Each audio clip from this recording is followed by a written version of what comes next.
നമസ്കാരം. മലയാളി വാർത്തയിലേക്ക് സ്വാഗതം. നിങ്ങൾ ഊബർ പോലുള്ള സംവിധാനങ്ങളിൽ യാത്ര ചെയ്തവരാണോ? അവിടെ കൂലി കൊടുക്കാതെ ഇറങ്ങിപ്പോകാൻ തോന്നിയിട്ടുണ്ടോ?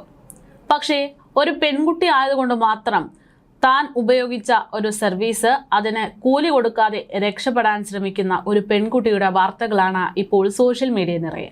അതായത് ഹൈദരാബാദിൽ യാത്രാക്കൂലി നൽകാതെ മുങ്ങാൻ ശ്രമിക്കുന്ന യുവതി. ആ യുവതിയോട് തൻ്റെ കൂലി തരണം എന്നാവശ്യപ്പെടുന്ന ഡ്രൈവറെ താനൊരു പെൺകുട്ടിയാണ്, താൻ നിങ്ങൾക്കെതിരെ കേസ് കൊടുക്കും എന്ന് പറഞ്ഞ് ഭീഷണിപ്പെടുത്തുന്ന രംഗം. വളരെ നാടകീയമായിട്ടുള്ള കാര്യങ്ങളാണ് ഇപ്പോൾ സോഷ്യൽ മീഡിയയിൽ കണ്ടുകൊണ്ടിരിക്കുന്നത്. പെണ്ണായതുകൊണ്ട് മാത്രം എന്തും ഇവിടെ നടക്കും എന്നുള്ളൊരു ധൈര്യം നമ്മുടെ സമൂഹത്തിൽ ഒരു വലിയൊരു വിഭാഗം ആളുകൾക്കും ഉണ്ട് എന്ന് തോന്നിപ്പോകുന്ന തരത്തിലേക്കാണ് കാര്യങ്ങൾ എത്തി നിൽക്കുന്നത്. എന്തായാലും വളരെ വലിയ രീതിയിൽ വൈറലായിക്കൊണ്ടിരിക്കുകയാണ് ഈ വാർത്ത. ഹൈദരാബാദിൽ യാത്രാക്കൂലി നൽകാതെ മുങ്ങിയ യാത്രക്കാരിയെ പിന്തുടർന്ന റാപ്പിഡോ ഡ്രൈവർക്ക് നേരെ ഭീഷണി മുഴക്കുകയാണ് യുവതി. പണം ചോദിച്ചപ്പോൾ വ്യാജ പീഡന കേസ് നൽകി തന്നെ കൊടുക്കുമെന്നായിരുന്നു യുവതിയുടെ ഭീഷണി. ഡ്രൈവർ തന്നെ പകർത്തിയ വീഡിയോ ഇപ്പോൾ സോഷ്യൽ മീഡിയയിൽ വൈറലാണ്. ദൃശ്യങ്ങളിൽ ഡ്രൈവർ യുവതിയോട് യാത്രാക്കൂലി നൽകാൻ ആവർത്തിച്ച് ആവശ്യപ്പെടുന്നു. എന്നാൽ പണം നൽകാൻ കൂട്ടാക്കാതെ യുവതി ഫോണിൽ മറ്റൊരാളുമായി സംസാരിച്ചുകൊണ്ട് നടക്കുകയാണ്. ഡ്രൈവർ തന്നെ ഉപദ്രവിക്കുകയാണെന്നും ഉടൻ ഇവിടേക്ക് വരണമെന്നും അവർ ഫോണിലൂടെ പറയുന്നു. പണം നൽകിയില്ല എങ്കിൽ പോലീസിൽ പരാതിപ്പെടുമെന്ന് ഡ്രൈവർ പറയുമ്പോൾ താൻ പരാതി നൽകിയാൽ ഞാൻ നിങ്ങളെ ജയിലിൽ പോകേണ്ടി വരുന്ന രീതിയിൽ കൊടുക്കുമെന്നാണ് യുവതിയുടെ തിരിച്ചുള്ള ഭീഷണി. ഇതും വീഡിയോയിൽ വ്യക്തമാണ്.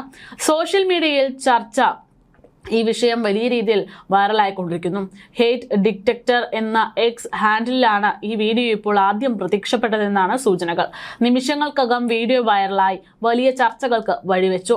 നിരവധി പേരാണ് സംഭവത്തിൽ റാപ്പിഡോ ഡ്രൈവർക്ക് പിന്തുണയുമായിട്ട് രംഗത്തെത്തിയത്. സ്ത്രീ സുരക്ഷാ നിയമങ്ങൾ ദുരുപയോഗം ചെയ്യുന്നതിന്റെ അപകടമാണ് പലരും ഇത്തരം പ്രതികരണത്തിലൂടെ രേഖപ്പെടുത്തിയിരിക്കുന്നത്. ഇത്തരം വ്യാജ ആരോപണങ്ങൾ കാരണം പുരുഷന്മാർ നേരിടുന്ന പ്രതിസന്ധികളെക്കുറിച്ചും ചർച്ചകൾ സജീവമായി കൊണ്ടിരിക്കുകയാണ്. ഇതൊരു ഒറ്റപ്പെട്ട സംഭവമല്ലെന്നും മുൻപും സമാനമായിട്ടുള്ള കേസുകൾ നമുക്ക് ചുറ്റിലും ഉണ്ടായിട്ടുണ്ട് എന്നും ചിലർ ഓർമ്മിപ്പിക്കുന്നു. യുവതിക്കെതിരെ നടപടി വേണമെന്ന ആവശ്യവും ശക്തമായി ഉയരുകയാണ്. ഓൺലൈൻ സേവനങ്ങൾ നൽകുന്ന സാധാരണക്കാരായ തൊഴിലാളികൾക്ക് ഇത്തരം ഭീഷണികൾക്ക് ഇരയാകുന്നത് പതിവാണെന്ന വിമർശനവും ഇതോടുകൂടെ ഉയരുന്നു.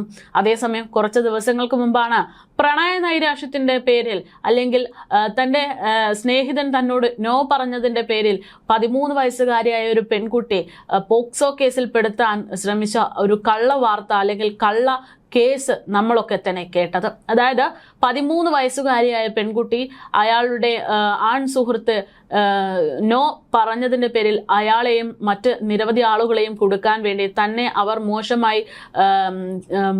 മോശമായിട്ട് തന്നോട് അവർ പെരുമാറി എന്ന തരത്തിൽ കൗൺസിൽ നടക്കുന്ന സമയത്ത് സംസാരിച്ചതിൻ്റെ പേരിൽ നിരവധി ആളുകൾ അറസ്റ്റിലായിരുന്നു.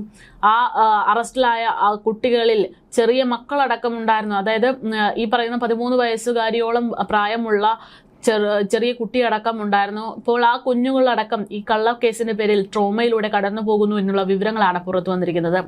പോലീസിന്റെ കൃത്യമായ അന്വേഷണത്തിലാണ് 13 വയസ്സുകാരിയുടെ ഞെട്ടിക്കുന്ന വെളിപ്പെടുത്തൽ അത് വെറും കള്ളപ്പരാതി മാത്രമായിരുന്നു എന്ന് കണ്ടെത്തിയത്.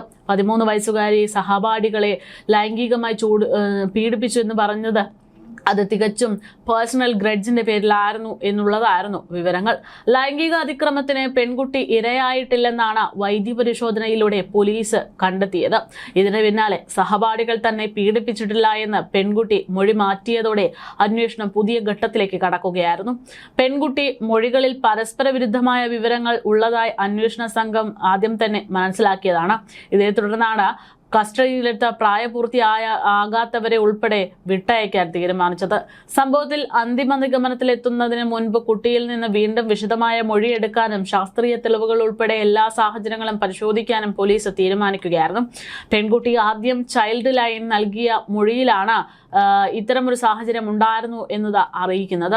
കുട്ടി അത്തരമൊരു മൊഴി നൽകാൻ ഇടയായ സാഹചര്യം ആരുടെയെങ്കിലും സ്വാധീനമോ സമ്മർദ്ദമോ ഉണ്ടായിരുന്നു എന്നതിനും തെറ്റായ വിവരങ്ങൾ നൽകിയതാണോ എന്നതിനെ തുടർന്നുള്ള കാര്യങ്ങളും പരിശോധിക്കുന്നതിനിടെയാണ് പോലീസ് ആ ഞെട്ടിക്കുന്ന വിവരങ്ങൾ കണ്ടെത്തിയത്. ആദ്യം പ്രണയത്തിലായിരുന്ന തൻ്റെ ആൺ സുഹൃത്ത് തന്നോട് പിന്നീട് നോ പറയുന്നു. അതിൽ അവനെ കൊടുക്കാൻ കണ്ടെത്തിയ മാർഗമാണ് പ്രണയനൈരാശ്യത്തിൻ്റെ പേരിൽ താൻ പ്രതികാരം തീർത്തതാണ് എന്ന തരത്തിൽ ഞെട്ടിക്കുന്ന വിവരങ്ങൾ. അതേസമയം പെൺകുട്ടി മുൻപ് മറ്റേതെങ്കിലും സാഹചര്യത്തിൽ ലൈംഗിക അതിക്രമത്തിന് ഇരയായിട്ടുണ്ടോ എന്നതടക്കം നിലവിൽ അന്വേഷിച്ചു വരികയാണ്. സംഭവത്തിന് മുൻപ് കുട്ടിക്ക് ആരെങ്കിലുമായിട്ട് മയക്കുമരുന്നോ മറ്റ് ലഹരി വസ്തുക്കളോ നൽകിയിട്ടുണ്ടോ എന്നതടക്കമുള്ള സാധ്യതകളും പോലീസ് പരിശോധിക്കുന്നുണ്ട്. ഡിജിറ്റൽ തെളിവുകൾ, ഫോൺ വിവരങ്ങൾ, കുട്ടിയുടെ സുഹൃത്തുക്കളുടെയും കുടുംബാംഗങ്ങളുടെയും മൊഴികൾ എന്നിവയും വിശദമായി പരിശോധിച്ചു വരികയാണെന്നാണ് അന്വേഷണ സംഘം അറിയിച്ചത്. പത്തനംതിട്ട ജില്ലയിലെ കൂടൽ പോലീസ് സ്റ്റേഷൻ പരിധിയിലാണ് ഈ സംഭവം റിപ്പോർട്ട് ചെയ്തിരിക്കുന്നത്. 9ാം ക്ലാസ് വിദ്യാർത്ഥിനിയുടെ പെരുമാറ്റത്തിൽ അസ്വാഭാവിക മാറ്റങ്ങൾ ശ്രദ്ധയിൽപ്പെട്ടതിനെ തുടർന്നായിരുന്നു സ്കൂൾ അധികൃതർ കൗൺസിലിംഗ് നടത്തി ഈ പെൺകുട്ടിയോട് സംസാരിക്കുന്നത്. ഈ കൗൺസിലിംഗിനിടെയാണ് സഹപാഠികൾ തന്നെ ലൈംഗിക അതിക്രമം നടത്തി എന്നുള്ള ഗുരുതരമായിട്ടുള്ള ഒരു ആരോപണം അവർ ഉന്നയിക്കുകയും ചെയ്തത്. ഇതേ തുടർന്ന് സ്കൂൾ അധികൃതർ വിവരം ചൈൽഡ് ലൈനിനെ അറിയിക്കുകയും പോലീസ് അവിടെ എത്തുകയുമായിരുന്നു. കുട്ടിയുടെ പ്രാഥമിക മൊഴിയുടെ അടിസ്ഥാനത്തിൽ പോലീസ് പോക്സോ നിയമപ്രകാരം കേസെടുത്തു. പ്രായപൂർത്തിയാകാത്ത വിദ്യാർത്ഥികൾ ഉൾപ്പെടെ നിരവധി പേരെയായിരുന്നു അന്ന് കേസിൽ പ്രതി ചേർത്തത്. പ്രതികളിൽ ഒരു പെൺകുട്ടിയും ഉണ്ടായിരുന്നു എന്നുള്ളതാണ് ഏറ്റവും ദുർഘടമായ കാര്യം. ചില സംഭവങ്ങൾ പ്രതികളുടെ വീടുകളിൽ നടന്നു എന്നും പുറത്തുനിന്നുള്ള ചിലരുടെ പങ്കും കുട്ടി ആദ്യഘട്ടത്തിൽ ആരോപിച്ചിരുന്നു.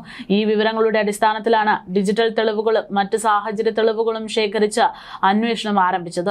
പക്ഷെ പിന്നീട് നടത്തിയിട്ടുള്ള വൈദ്യ പരിശോധനയിൽ ലൈംഗിക അതിക്രമം നടന്നതായി സ്ഥിരീകരിക്കുന്ന തെളിവുകൾ ലഭിക്കാതിരുന്നതും സഹപാഠികൾ തന്നെ പീഡിപ്പിച്ചിട്ടില്ല എന്നത് കുട്ടി തന്നെ മൊഴി മാറ്റി പറഞ്ഞതും പോലീസിന് കേസിൽ ഒരു നിർണായക വിവരമായി മാറി.